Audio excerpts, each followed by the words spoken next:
Halo semuanya, selamat datang kembali di channel kita. Pernah enggak sih kamu bertanya-tanya, siapa sih aku sebenarnya? Atau mungkin kamu sering membandingkan diri sendiri dengan orang lain di media sosial dan jadi merasa minder. Nah, kalau kamu pernah merasakan itu, tenang, kamu enggak sendirian. Hari ini, kita akan menyelam lebih dalam ke dunia psikologi komunikasi untuk membahas sesuatu yang super penting dan relevan banget buat kita semua, yaitu konsep diri. Jadi, siapkan diri kamu, karena kita akan bongkar tuntas apa itu konsep diri, dan kenapa ini jadi kunci buat kebahagiaan dan kesuksesan kita. Pertama-tama, apa sih sebenarnya konsep diri itu? Simpelnya, konsep diri adalah semua pandangan, keyakinan, dan perasaan yang kita miliki tentang diri kita sendiri. Ini seperti sebuah file di dalam pikiran kita yang isinya adalah jawaban dari pertanyaan siapa aku. Mulai dari bagaimana penampilan fisik kita, seberapa pintar kita, apa saja kelebihan dan kekurangan kita, sampai peran kita dalam masyarakat. Misalnya sebagai anak, teman, atau mahasiswa. Ini bukan sesuatu yang kita bawa dari lahir. Loh, konsep diri ini terbentuk dan terus berkembang seiring berjalannya waktu melalui interaksi kita dengan orang lain dan pengalaman hidup kita. Ada seorang ahli bernama Carl Rogers yang bilang kalau konsep diri itu punya 3 komponen utama. Pertama, ada citra diri atau self-image. Ini adalah cara kita melihat diri kita sendiri secara fisik dan mental. Misalnya, kamu mungkin melihat dirimu sebagai orang yang tinggi, kreatif, atau sedikit pemalu. Citra diri ini nggak selalu sesuai dengan kenyataan. Loh, kadang kita bisa melihat diri kita lebih buruk dari yang sebenarnya karena omongan negatif orang lain atau karena kita terlalu kritis sama diri sendiri. Komponen kedua adalah harga diri atau self-esteem. Nah, ini adalah sejauh mana kita menilai dan menghargai diri kita sendiri. Kalau kamu punya harga diri yang tinggi, kamu cenderung merasa berharga, percaya diri, dan optimis. Sebaliknya, kalau harga dirimu rendah, kamu mungkin sering merasa tidak mampu, pesimis, dan menyalahkan diri sendiri.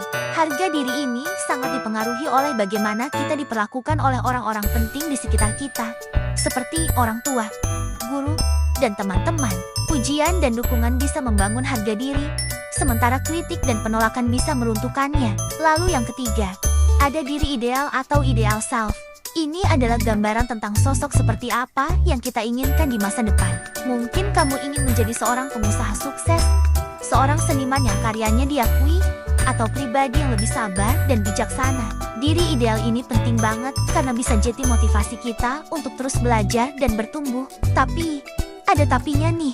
Kalau jarak antara citra diri kamu sekarang dengan diri idealmu terlalu jauh, ini bisa bikin kamu merasa cemas, kecewa, dan tidak puas dengan hidup.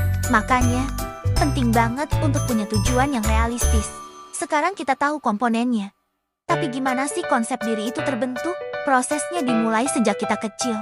Keluarga adalah agen pertama pembentuk konsep diri. Perkataan orang tua, cara mereka memperlakukan kita, itu semua kita serap seperti spons. Kalau orang tua sering bilang, kamu anak pintar, kemungkinan besar kita akan tumbuh dengan keyakinan bahwa kita memang pintar.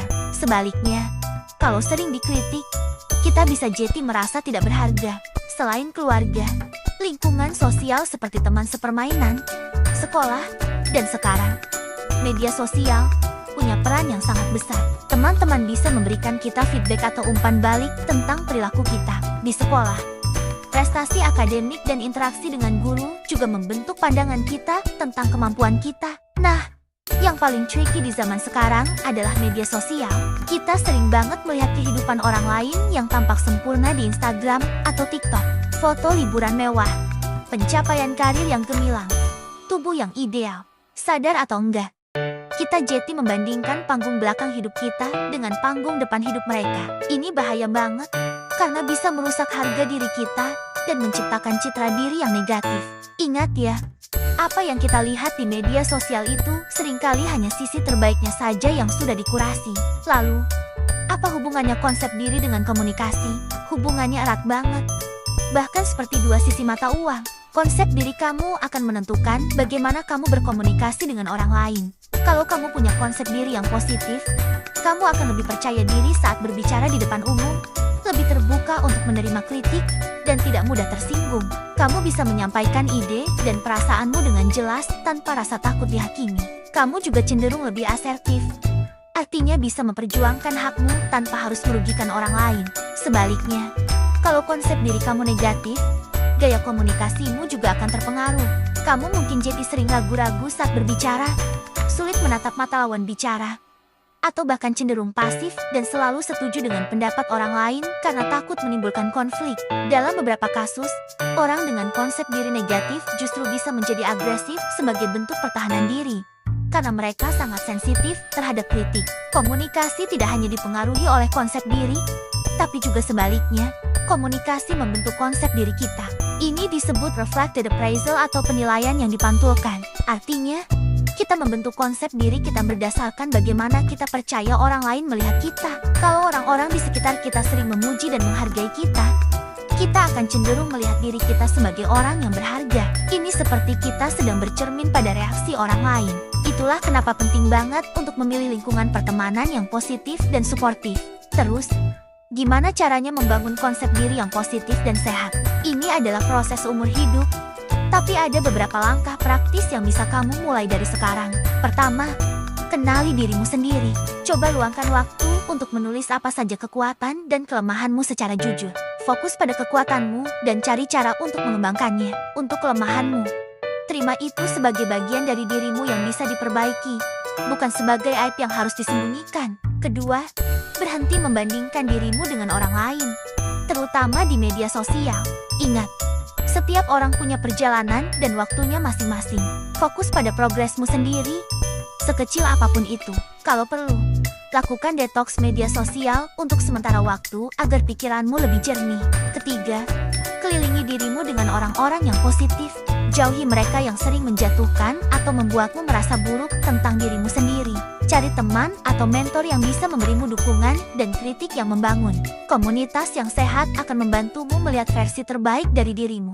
Keempat, tetapkan tujuan yang realistis dan rayakan setiap pencapaian kecil. Jangan memasang target yang terlalu tinggi sehingga kamu jadi tertekan. Pecah tujuan besarmu menjadi langkah-langkah kecil yang bisa kamu capai. Setiap kali kamu berhasil menyelesaikan satu langkah, beri apresiasi pada dirimu sendiri. Ini akan membangun rasa percaya diri dan kompetensi. Dan yang terakhir, tapi sangat penting, berlatihlah self-talk yang positif. Cara kita berbicara pada diri sendiri di dalam pikiran punya dampak yang luar biasa. Alih-alih berkata, "Aku bodoh banget, enggak bisa ngerjain ini," coba ganti dengan, "Ini memang sulit, tapi aku akan coba pelajari pelan-pelan." Perlakukan dirimu sendiri dengan kebaikan dan pengertian, sama seperti kamu memperlakukan seorang teman baik. Jadi, teman-teman, konsep diri adalah fondasi dari cara kita memandang dunia, berinteraksi dengan orang lain, dan menjalani hidup. Membangun konsep diri yang positif bukanlah tentang menjadi sombong atau egois, tapi tentang menerima diri kita seutuhnya, dengan segala kelebihan dan kekurangan, dan percaya bahwa kita berharga dan mampu untuk bertumbuh. Ini adalah kunci untuk komunikasi yang lebih sehat, hubungan yang lebih baik, dan tentunya, kehidupan yang lebih bahagia. Terima kasih banyak sudah menyimak video ini sampai selesai. Semoga apa yang kita bahas hari ini bisa memberikan pencerahan dan manfaat buat kamu. Jangan lupa untuk like jika kamu suka video ini, komen di bawah tentang pengalamanmu dengan konsep diri, dan subscribe agar kamu nggak ketinggalan konten-konten menarik lainnya seputar psikologi dan pengembangan diri.